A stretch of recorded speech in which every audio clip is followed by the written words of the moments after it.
Hello. जय मसीह की pastor जी। जी जी जी, जय मसीह। मैं इंद्रजीत बोल रहा हूँ हरियाणा से। जी जी जी, इंद्रजीत जी बोलिए।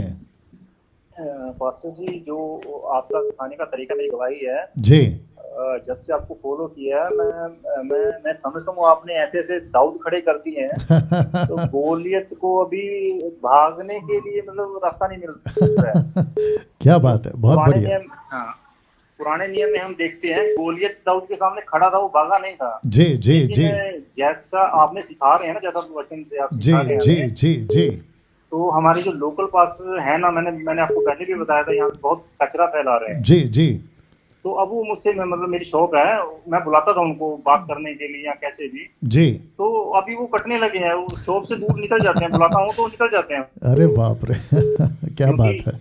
क्योंकि उनके पास मतलब बाइबल से जो मैं मतलब पूछता हूँ तो उनके जी पास आंसर नहीं है। जी जी, बिल्कुल सही कहा, बिल्कुल तो सही मैं कहा। मैं धन्यवाद करता हूँ पास्टर प्रभु का भी और आपका भी, आपने जो कुछ सिखाया मतलब वाह। इतनी अच्छी मतलब।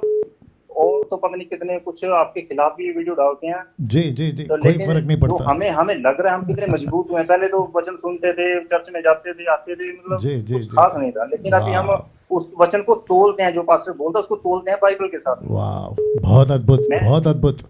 मैच कर रहा है कि नहीं कर रहा है। जी जी, अभी अभी परफेक्ट। एक मेरा लोकल पास्टर था, मतलब मैंने पहले बताया था मेरा एक्सीडेंट हो गया था, 6 महीने बाद मैं जी चर्च में गया। जी जी तो पास्टर बोला मेरे को गवाही के लिए, मैंने गवाही दी अपनी, प्रभु ने मुझे बचा के रखा। मुझे लगता है कि मैंने अभी सुसमाचार को आगे लेके जाना है, लोगों को जागरूक करना है, इसलिए प्रभु ने मुझे बचा के रखा, एक्सीडेंट में मुझे बचा लिया। जी तो वो बोलता है सुसमाचार फैलाना जरूरी नहीं है, मतलब उनको चर्च में भी लेके आओ। मैंने कहा 10-12 साल मेरे को हो गए हैं, मतलब बहुत लिए जी हुए, तो जी। मत्ती 28-18 मेरे जीवन में कब काम आएगा।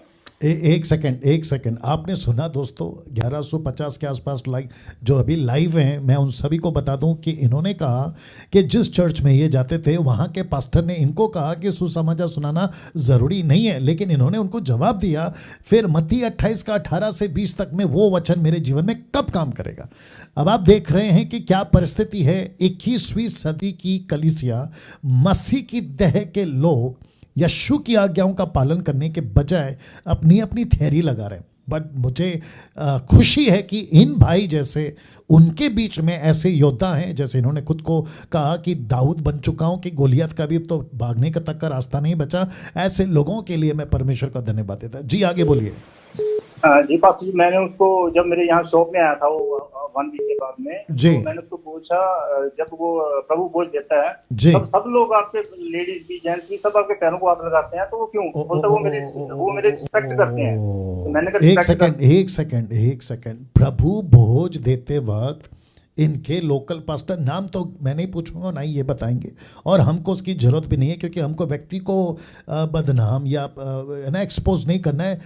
टीचिंग जो गलत है ना उसको एक्सपोज करना है, ठीक है ना। तो कहते हैं कि प्रभु बोझ लेते वक्त पुरुष और स्त्री, लड़का लड़की जो भी मैच्योर जो हो जाते बपतिस्मा के बाद में, वो पैर छूते पास्टर का। तो इन्होंने पूछा कि क्यों, तो कहते हैं कि आदर के रूप में। क्यों भाई? आप आदर क्यों पाना चाहते हैं? वो आदर जो प्रभु का है आप क्यों लेना चाहते हैं? आप उनके पिता नहीं हैं, आप उनके बड़े भाई नहीं हैं। देखिए, माता पिता का पैर छूते हैं कल्चर के हिसाब से, एग्री करता, वो भी कल्चर के हिसाब से। बड़े भाई का पैर छूते हैं, वो भी कल्चर के हिसाब से, वो बात अलग है। लेकिन किसी सेवक का पैर छूना टोटल मूर्खता, टोटल नॉनसेंस है। आगे बोलिए भाई साहब। जी, मैंने कहा जब स्वर्गदूत का पैर छुआ था प्रकाशित वाक्य 19:10 में, तब भी तो उसने मना किया था ना। तो आप जी जी स्वर्गदूत जी से जी ऊपर तो नहीं हो गए ना, जी तब उसने भी तो मना बिल्कुल। कर दिया था। जी बिल्कुल। तो मैंने उसको नेक्स्ट क्वेश्चन पूछा, मैंने कहा आप दशमांश के ऊपर क्यों हमेशा, बाइबल में तो नहीं लिखा है। बोला निकालो मलाकी। मैंने कहा मलाकी को छोड़ो, मलाकी तो वो तो लेवियों के लिए था। वाह वाह वाह, तो क्या उसके बात बाद है। में बोला वो प्रभु का तो जो है, प्रभु को तो देना पड़ेगा ना। मैंने कहा मेरी अभी यहाँ यहाँ पे शॉप है, तो मेरी फुटवेयर की शॉप है, कॉस्मेटिक है। मैंने कहा जो मुझे यहाँ पे को बिल्कुल मतलब कोई आ जाता है नंगे पैरों आ जाता है मुझे रोड पे, तो मैं आवाज लगा के उसको चप्पल पहना देता हूँ, जूते जी पहना देता हूँ मैं। जी जी और जो मुझे लगता है फैमिली से कमजोर है, वीक है, मतलब नहीं अभी लॉकडाउन में नहीं है, तो मैं उसको मतलब मार्जिन नहीं लेता, पूरे जी पूरे रेट में जी दे देता हूँ। मैं जी कहता जो सेवा मुझे चाहिए, मेरा दिल कहता है वो मैं कर रहा हूँ। जी। नहीं नहीं, वो तो आप पर्सनल कर रहे हो, तो प्रभु का तो प्रभु को देना पड़ेगा। तो मैंने मतलब बाइबल से उसका कुछ भी मैच नहीं हो रहा था। वाह, एक सेकंड रुक जाइए देखिए, बहुत इंटरेस्टिंग है ये भाई साहब, बहुत मेरे को बहुत खुशी हो रही है। इनकी जो बातें हैं ना, ये बिल्कुल खरी शिक्षाओं के सेवकों की तरह बातें हैं। मैं इन भाई का बहुत अप्रिशिएट करता हूँ। साथ ही साथ 1250 लोग जो अभी देख रहे हैं, आपको बता दूं कि किसी चर्च में आपका पैसा जाना, उनको आपकी मर्जी से देना, मैं उसके खिलाफ नहीं हूँ।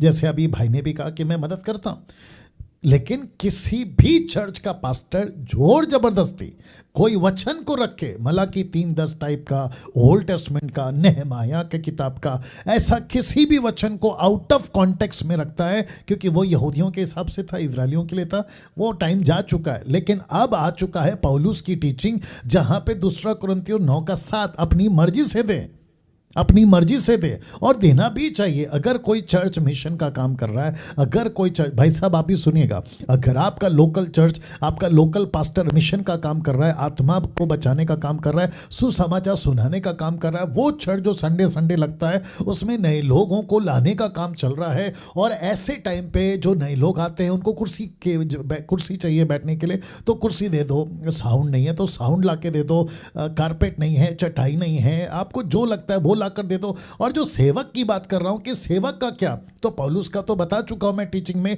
कि वो अपना नौकरी धंधा करे और अपनी सेविकाई करे, ये है कॉन्सेप्ट। और किसी को परमेश्वर फुल टाइम के लिए बुलाता है, तो जिसको फुल टाइम के लिए बुलाता है बिना नौकरी धंधे के, तो परमेश्वर उसको संभालता है, उसकी जरूरतें भी पूरी करता है। Where there is a vision there is a provision. Vision है तो प्रोविजन है, विजन है, आपके पास में प्रोविजन नहीं है, तो फिर प्रश्न उठता है कि वो विजन कहां से आया। मनुष्य का खुद का विजन है या प्रभु का है? याद रखिए, अगर प्रभु बुलाएगा एलिया को तो कौवा भी लाएगा। आपका एलिया है लेकिन कौवा नहीं है, तो फिर आप एलिया कैसे हुए? तो मैं वापस कहता हूं कि पैसा जरूर देना चाहिए सेवकों को, सेविकाई को, लेकिन वो मिनिस्ट्री क्या कर रही है, वो सेवक क्या कर रहा है, ये इंपॉर्टेंट है। आगे बोलिए भाई साहब। जी, तो मेरी शॉप में 2-3 दिन पहले आए थे लेडीज और जेंट्स आए थे, उनके घर में शादी थी। मैंने कहा आप शादी के लिए इतना कम सामान क्यों ले रहे हैं, क्योंकि अपने यहाँ कल्चर के हिसाब से तो बहुत सामान लगता है जी। तो बोला हमारे पास्टर ने मना किया, वो दूसरा पास्टर है यहाँ का लोग, क्योंकि हर गांव में चर्च है, यहाँ पे कोई और पास्टर था जी। तो बोले पास्टर ने मना किया है, ऐसा नहीं करना है, वैसा नहीं करना है, मेकअप नहीं करना है। मैंने कहा कहाँ लिखा हुआ है जी। पहली बात तो मैंने कहा मेरे को पास्टर से मिलाना है, एक बार मैं बात करना चाहता हूँ। बोला हम तो उस पास्टर से इतना परेशान हो गए, जब भी आता 200-300 उसके हाथ में रखना पड़ता है। और नंबर तो और मुझे पता चला शौक क्या था, शौक क्या न्यूज थी जी। वो पास्टर ने उनकी लड़की की शादी उस पास्टर ने करवाई है, मतलब वो बिचौलिया है, और उसने अभी रिंग्स की डिमांड भी की है कि मतलब गोल्ड की रिंग चाहिए उसको मतलब ज्वाइन करवाने के लिए। एक सेकंड रुक जाओ, ये भी बता देते लोगों को। एक व्यक्ति कौन है मालूम नहीं, वो कहता है कि आपकी शादी हो रही है तो मुझे भी कुछ दो, और अभी आपने सुना कि रिंग की डिमांड करी है। तो वैसे ही मैं कुछ शहर के नाम तो नहीं बताऊंगा, शहरों के भी और ना ही व्यक्ति के, वो क्या करते हैं अपने चर्च को बोलते हैं अनाउंसमेंट में, संडे के दिन मैं आपके घर आऊँगा तो आपको घर पर खाना बनाना है, अगर मैं घर पर आ गया तो आपको पैकेट रेडी रखनी है, वो पैसा कितना भी हो लेकिन पैकेट रेडी रखनी है। साथ ही साथ कुछ ऐसे भी पास्टर्स हैं, मैं नाम नहीं लूँगा, ले सकता हूँ लेकिन कोई ज़रूरत नहीं है बहुत अच्छी तरह से जानता हूं, अगर नाम ले लिया तो उनको तकलीफ हो जाएगी, ठीक है ना। वो क्या कर रहे हैं पता है, चर्च को कहते हैं कि अगर हम घर पे आते हैं, आपको मेरे पैर धोने हैं, और वो पैर जो मेरे आपने धोए हैं वो पानी आपको पीना है और आपको ब्लेसिंग आएगी। माय गॉड, बोलिए भाई साहब। जी पास ये तो मैं लोगों को देखे ना, मैं तो एकदम से विचलित हो जाता हूँ, मतलब मेरे को कभी कभी उठ के बैठ जाता हूँ, मैं क्या करूँ ऐसे लोगों के लिए। एक तो ये बाइबल पढ़ते नहीं, क्योंकि हमारा जो गांव का एरिया है ना वो अनपढ़ को समझाता हूँ मैं, बाइबल पढ़ो, नहीं समझ में आता दोपहर को मैं शॉप में खाली होता हूँ, मेरे पास आओ मैं कुछ बात करूँ जी जी जी जी जी जी जी जी बाइबल से, क्योंकि जो बाइबल पढ़ने वाला है ना उसके पास क्वेश्चन जरूर होंगे, जी, उनके पास क्वेश्चन ही नहीं है। जी जी जी जी उनके पास क्वेश्चन ही नहीं होते हैं किसी भी, क्योंकि उनको समझ ही नहीं है बाइबल के अभी पास। ये तो मैं तो अभी लोकल अपने एरिया के देख रहा हूँ। हाँ। मैंने बहुत इस्तेमाल किया था लेबनान से, वो श्रीलंका चर्च का था तब, तो अपना इंडिया का चर्च नहीं था वहाँ पे लेबनान जी में। जी जी। तो वो जर्मन के पास में ओपन करवाया था चर्च को, और पूरे चर्च पे उसी का ही कब्जा था। मैंने जो मैंने कचरा देखा वहां पे, तब तो मेरे को वचन की समझ भी नहीं थी जी। और वो पास्टर इतना पैसा लूट के ले गया ना जर्मन में उनका, मतलब वो बाथरूम साफ करने वाली सिस्टर्स हैं, लेडीज हैं, उनका इतना पैसा। और मैंने ये भी देखा पास्टर अपनी आंखों से, एक बार उसने वो कपड़ा बिछा दिया, तो जर्मन में एक सिस्टर ने गोल्ड दिया था, तो उन्होंने भी अपनी चेन और रिंग पता नहीं क्या क्या उतार के उसको, वो पता नहीं, वो पास्टर मेरे को हैरान हूँ मैं पास्टर जी, अभी भी मतलब है मेरे पास फेसबुक पे जी, मतलब यहाँ तक भी पास्टर गिरे हुए हैं।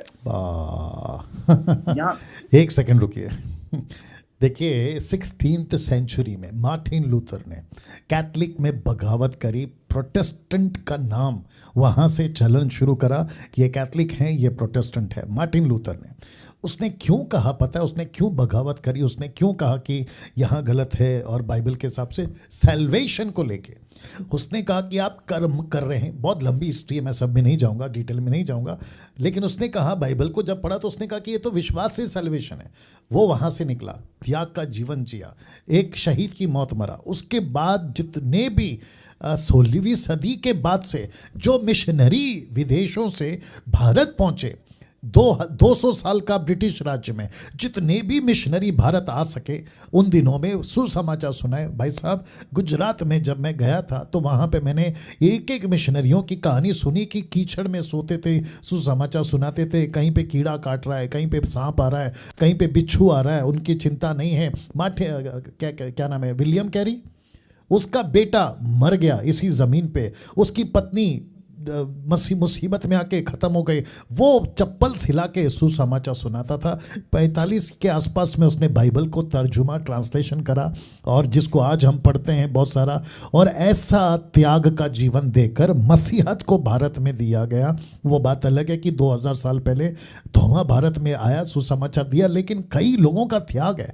अब उसी को जो लड्डू के जैसे मसीहत मिली है ना भारत में, उसको ऐसा गंदा कर रहे हैं कुछ लोग। उसी के चलते खरी शिक्षाओं के लिए हम जैसे ये भाई जैसे लोग आज खड़े हैं।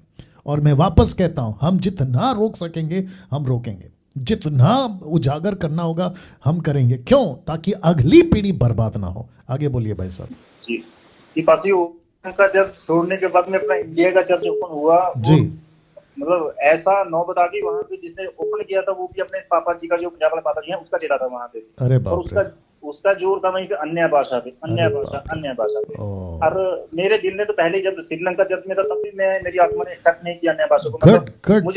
मुझे अजीब लगता था। जी और जी, यहाँ पे भी अपने इंडियन आदमी थे, जब अच्छे से समझ जाती थी 100%, तब भी अन्य भाषा, अन्य भाषा। तो कुछ ब्रदर ऐसे थे, वो बोलते थे मैं तो 4-5 घंटे अन्य भाषा में प्रार्थना कर सकता हूँ। तो हाँ मेरे को हैरान नहीं होती थी, मैं तो प्रभु से बहुत दूर हूँ, जो मतलब मेरे आसपास ही नहीं आ रही है। ये अन्य भाषा है क्या है, जी है जी क्या? जी जी, तो मतलब जब इतनी समझ नहीं थी, आपसे संपर्क नहीं था, तब भी मतलब मेरी आत्मा ने इस चीज को एक्सेप्ट नहीं किया। तो वाह, जब वो बोलते थे 4-5 घंटे, मैंने कहा मैं तो 1 सेकंड भी मतलब बोलने की हिम्मत भी नहीं है और आ भी नहीं रहा कुछ भी। इसका जी मतलब जी। मेरी जिंदगी में बहुत ज्यादा पाप है, इसलिए मैंने भाषा मतलब नहीं, मुझे वरदान वो चीज नहीं मिल पा रही है मुझे। वाह, लेकिन मैं धन्यवाद करता हूँ प्रभु का, मतलब जब वचन इतनी समझ में नहीं थी तब भी मैंने इन चीजों को एक्सेप्ट नहीं किया। जी जी। और फिर हमने जब टीचिंग दिया तो वो तो पुख्ता हो गया। जी जी। चलिए, बहुत बहुत शुक्रिया भाई साहब। मैं समझता हूँ कि काफ़ी टाइम से आप और हम बात कर रहे हैं, काफ़ी लोग कॉल में वेट कर रहे हैं, उनको भी मौका दे देते हैं ना। Thank you pastor ji. जय मसीह। God bless, God bless.